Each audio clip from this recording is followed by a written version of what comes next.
كل مرة تشهينا الناغتس الأغلبية فينا كيمشي يفكر في المحلات ديال الوجبات السريعة باش يقدر ياكلهم ويحصل على ديك المتعة ديال ديك القرمشة وديال صدور الدجاج.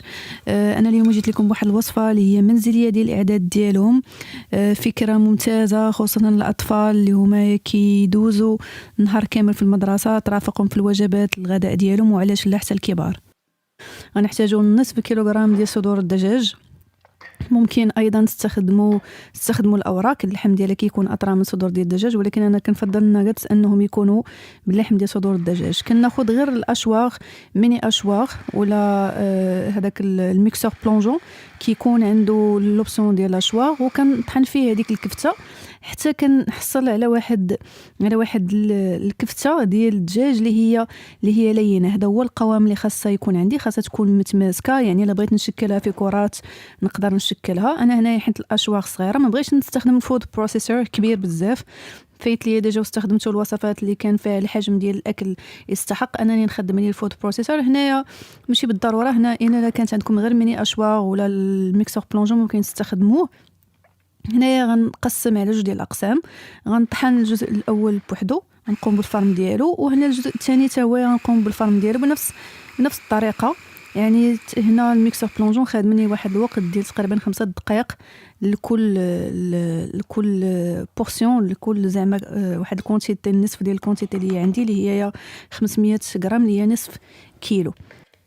من هنا نقول لكم بان الناغتس اللي غنقوموا بالاعداد ديالها ما بيضاش من الداخل، بحال ديك الفكره الرائجه ديال ان الناغتس خاصها تكون عندي بيضه من الداخل لسبب معين غتشوفوه من بعد. هنا غنستخدم ملعقه شاي من سكينجبير، ملعقه شاي من البابريكا، وملعقه شاي من الثوم المجفف، ممكن تعوضوه غير بالثوم عادي، ونصف ملعقه شاي من الابزار الابيض او الابزار الاسود اذا ما كانش عندكم، وغنستخدم تقريبا نصف ملعقه مائده من الملح. هذا الشيء غنوضعه في واحد البول اللي هي اكبر اللي ممكن نتحكم بالخليط ديالي، وغنقوم باضافه نصف ملعقه مائده من صلصه الصوجا. هنا اللي جرى به العاده انني نضيف لي طوست اللي هو ابيض. انا ما كنفضلش نستخدم الطوست الابيض، استخدمت الطوست ديال الدقيق الكامل. ممكن تقوموا بالتحميص ديالو وطحنوه. انا ماشي بالضروره انكم تحمصوه ولا تطحنوه ولا تستخدموا الطوست الابيض، انا استخدمت الطوست اللي هو القمح الكامل. الشيء الاخر اللي شاط لي راه ممكن تستخدموه في وصفات اخرى. وكنحاول نخلط الكل باليد ديالي، ما كنحتاجو لا بيض لا حتى شي حاجه. هي هاد العقده اللي غنشكلها ديال هاد الناغتس هي متماسكه مع بعضياتها. هنا بطبيعه الحال هاد الشيء غنعاودو ثاني ندوزو في الاشواغ، وغنعاود نطحنو على مرحلتين ولا مرحله واحده على حسب الاشواغ شحال كتهز لكم. انا هنا قسمت على جوج ديال المراحل، وغتقوموا بالطحن ديالو باش تاكدوا من ان هذيك جميع العناصر التوابل اللي ضفناها، وحتى هذاك الطوست اللي هو ديال الدقيق القمح الكامل حتى هو ممتزج ليا مع الكفته تماما، ولا عندي مزيج ولا خليط واحد. غنقوم بالازاله ديال جميع الكميه اللي انايا طحنتها ديال صدور الدجاج مع التوابل مع الطوست. غناخذ واحد الصينيه طهي وغنوضع فيها هاد الخليط ديال الناغتس. نتاكد بانني نوضع واحد في هاد الصينيه الطهي، نوضع فيها واحد الورق اللي هو الخاص بالطهي، ونوضع هذاك الخليط ديال الناغتس، وناخذ واحد سباتول ونقادو مزيان باش يكون عنده نفس سمك واحد، وغنوضعها في الثلاجه واحد المده ديال 45 دقيقه في الفريزر في المجمد حتى تجمد وتشد في راسها مزيان.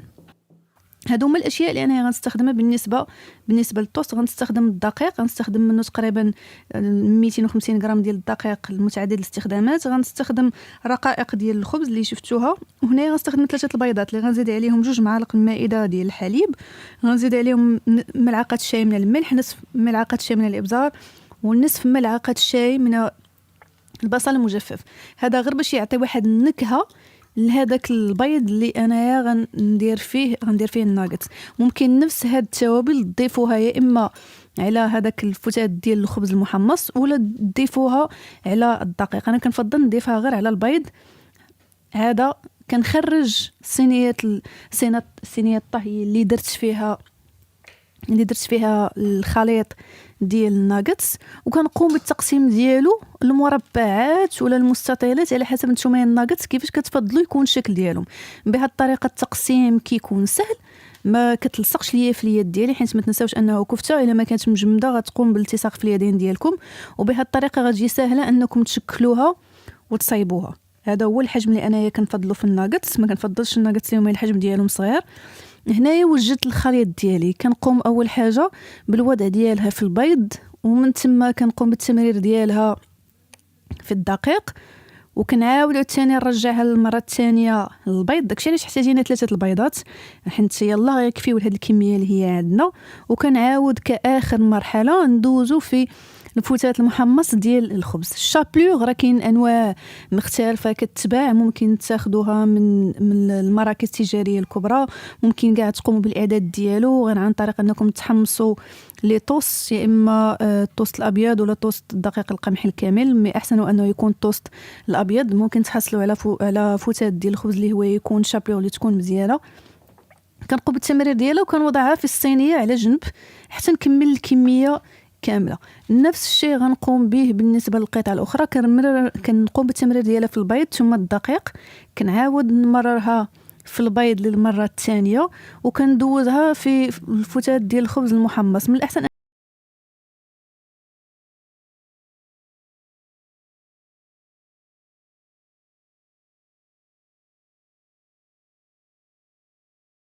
راه كتوضعوها في هذه المرحله في اكياس ديال الثلاجه خاصه محكمه الغلق، حتى تحتاجوا انكم تجبدوها طيبوها النهار اللي نتوما غتاكلوا فيه. هنايا الزيت ديالي غنقوم في القل ديالهم على درجه حراره اللي هي 180، اللي هي متوسطه، ما عالياش بزاف وما منخفضاش باش ما يشربوا الزيت. كنوضعهم في الزيت المعد للقلي.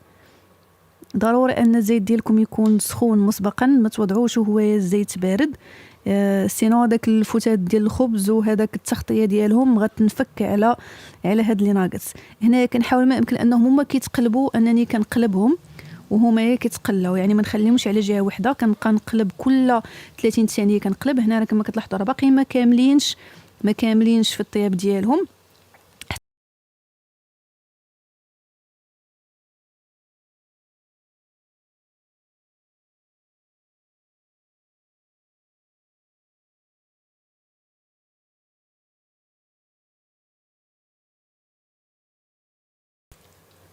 كتصفيوهم مزيان، كتوضعوهم فوق رف ديال التصفيه ولا فوق بابي اللي سويتو ولا بابي ابسوربون باش يشربوا باش يشرب هذاك الزيت الفائض ديال الزيت ديالهم.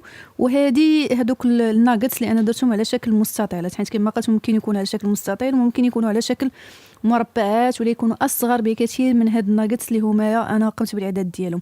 الصلصه ممكن تقدموهم مع اي صلصه، ممكن تقدموهم مع الصلصه ديال زنجر، ممكن تقدموهم غير مع الكيتشاب مع لا مونطاغ. خيار التقديم والاشياء اللي غترافق الناغتس ديالكم كيبقى لكم كما العاده.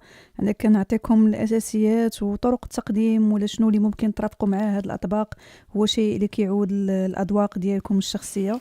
كنتمنى ان الفيديو ديال اليوم يكون نال الاعجاب ديالكم، وهانتو سمعوا القرمشه ديالهم كيفاش دايرين. ما نعاودش لكم كيفاش كيجيو بنان، انا كليت منهم، نسيت راسي وكليت منهم قبل ما نكمل التصوير. الا كنتو كتشاهدوني اول مره، كانت معكم مريم في القناه. فعلوا زر ديال الجرس باش يوصلكم جديد ديال الفيديوهات اللي كنحطها كل اسبوع. اشتركوا الا كنتم مازال باقيين ما اشتركوش في القناه. شكرا على الدعم ديالكم كما العاده. نشوفكم في فيديو جديد مع وصفه جديده ان شاء الله.